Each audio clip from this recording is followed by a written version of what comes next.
Two people wake up in the same city on the same Monday morning. Same traffic, same cost of living, same rising prices. Person A checks their bank app. Savings. Steady. They've been consistent for years. Every month, money goes in and stays there. They feel responsible. Person B checks theirs. Lower balance. Less savings. But something else is happening. Money is coming in without them working for it. Small amounts, different sources, quiet but consistent.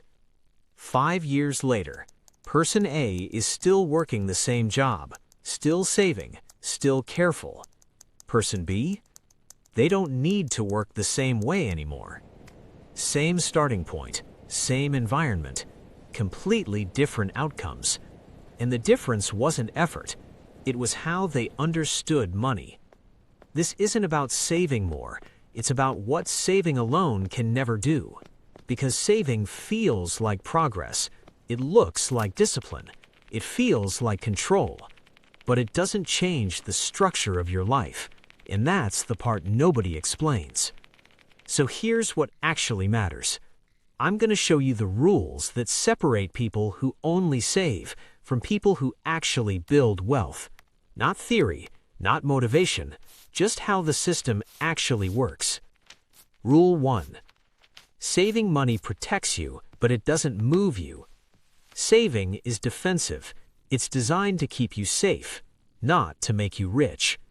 Let's say you save $10,000 every month. That's $120,000 a year. It sounds solid, but after 5 years, that's $600,000. Now ask yourself, does that change your life? Does it replace your income? Does it give you freedom? Not really, because saving is linear. You put in money, it grows slowly, and only because you keep adding to it. But here's what most people miss. Your lifestyle keeps rising too. Costs go up, responsibilities increase, unexpected expenses show up. So even as your savings grow, your need for money grows with it. You're running, but the finish line keeps moving. And psychologically, saving feels productive. You see the number go up, it gives you a sense of control. But control is not the same as progress, and that's where people get stuck. Rule 2. Your income is limited, so saving from it is limited too. There are only so many hours in a day, and most people earn based on time. You work 8 hours, you get paid. You work overtime, you earn a little more. But there's always a ceiling. Even if you double your effort, you don't double your income forever. Now think about saving from that income. You can only save what's left, and what's left is always under pressure.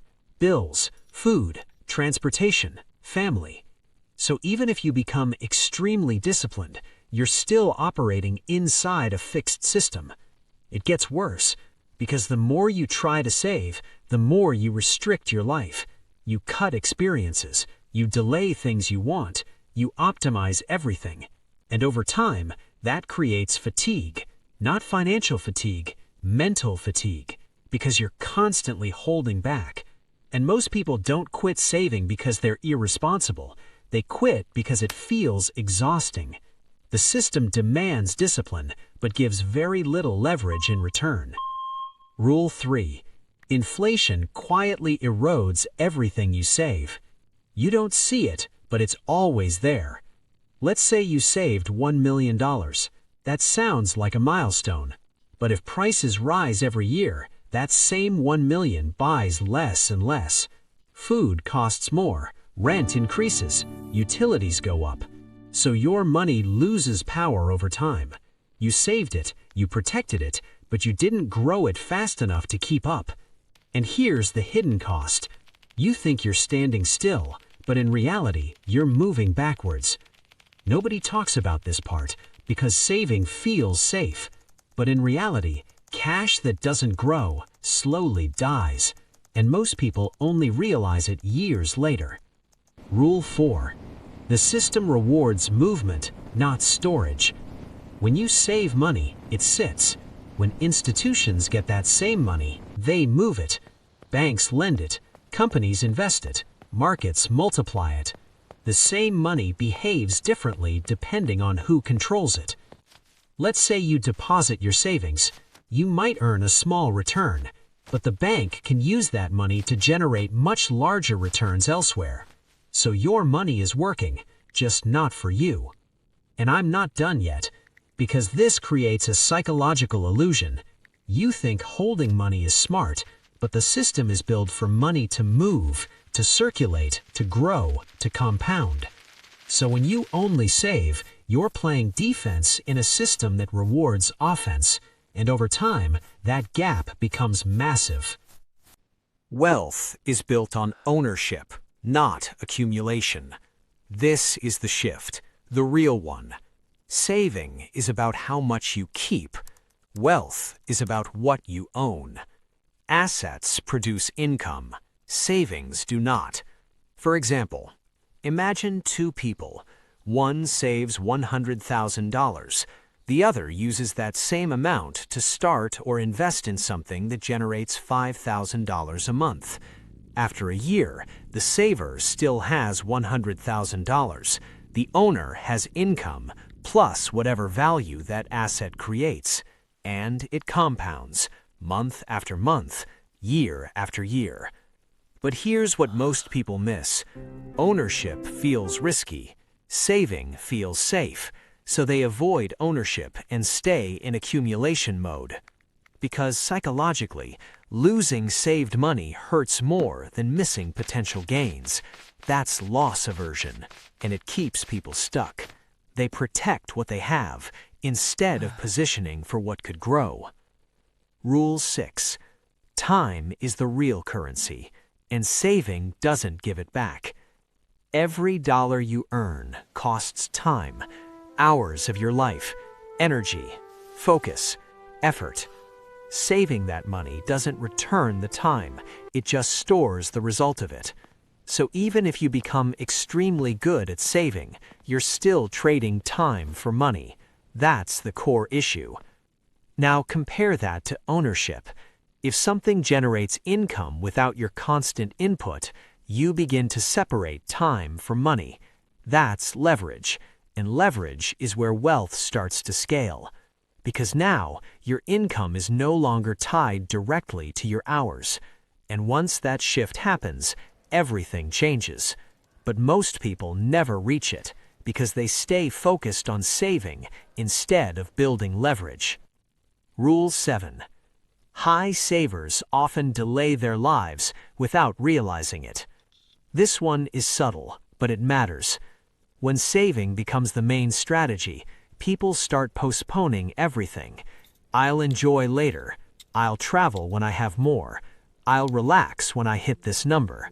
But that number keeps moving because life keeps changing. So they stay in preparation mode, always getting ready, never actually arriving. And over time, this creates a strange outcome. They become good at storing money, but not at using it to improve their life. And that's a hidden loss. Because money is not just for accumulation, it's a tool to create options, experiences, freedom, time. But if you only save, you delay all of that, and that delay can last decades. Rule 8. The biggest risk is thinking you're doing enough. This is the trap. Saving gives you a sense of progress. You see numbers go up. You feel responsible. You compare yourself to people who don't save, and you feel ahead. But here's the uncomfortable truth. You can be ahead of others and still be stuck. Because the real benchmark is not other people, it's freedom. Can your money support your life without your constant effort? If the answer is no, then something is missing. And that's the part most people never question. They optimize the system they're in instead of asking if it's the right system at all. And that's why they stay in it. Now, go back to those two people. Same city, same income range, same starting point. Person A saved consistently, disciplined, careful, responsible, and that matters. But it didn't change the structure of their income. They still rely on work, still trade time, still manage money carefully every single month. Person B made a different shift. Not reckless, not lucky, just different. They moved from saving to owning, even in small ways at first, and those small moves compounded, slowly at the beginning, then faster, then noticeably, until one day their money started doing something new. It started working without them. That's the difference. Not effort, not intelligence, just the rules they followed. And once you see it, you start asking a different question. Not how much should I save, but what am I building that can pay me back? Because saving keeps you in the system. Ownership changes your position inside it. And most people never make that shift, not because they can't, but because saving feels like enough. And that's why they stay where they are.